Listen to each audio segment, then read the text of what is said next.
গোপাল ভাঁড়ের বিনি পয়সায় আলু কেনা 15 পর্ব। গোপাল একবার হাটে আলু কিনতে গিয়েছিল। পথেই দেখা হল এক বন্ধুর সাথে। রসিক বন্ধুটি গোপালের আলু কেনার কথা শুনে বল, ভূমি যদি আলু বিনি পয়সায় কিনতে পার তবে 10 টাকা পুরস্কার পাবে। গোপালকে বন্ধুটি রসিকতা করার লোভে একটু উস্কে দিল। মনে করেছিল গোপাল পারবে না। গোপাল বন্ধুকে বললে, ও এই কথা, তুমি আমার সাথে হাটে চল, দেখবে দিব্যি বিনি পয়সায় আলু কিনে নিয়ে বাড়ি ফিরব। কাউকেও কোনো পয়সা দেব না, তুমি চোখে তা দেখে নিও। হাটে গিয়ে গোপাল প্রত্যেক আলু বিক্রেতাকে জিজ্ঞেস করলে, ভাই, আমি যদি তোমার কাছে থেকে 5 সের আলু কিনি, কটা আলু ফাও দেবে তুমি আমাকে বল।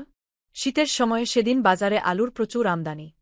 আলুওয়ালারা বললে 5টা করে আলু ফাও পাবেন 5 সের আলু কিনলে, এর বেশি দিতে পারব না।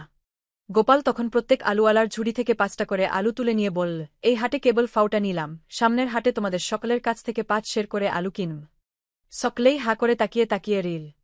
গোপাল দিব্যি বিনি পয়সার আলু কিনে বাড়ি ফিরল। বন্ধুকে বাধ্য হয়েই প্রতিশ্রুতি অনুযায়ী গোপালকে 10 টাকা পুরস্কার দিতে হল। না দিলে হয়তো গোপাল কোনো সময় 100 টাকা তুলে নিয়ে হাওয়া করে দেবে, তার চেয়ে আগে দেওয়া ভাল। গ্রন্থনা অধ্যক্ষ মহসিন আলী আঙ্গুর, সম্পাদক ও প্রকাশক মুজিবনগর খবর.com, মেহেরপুর।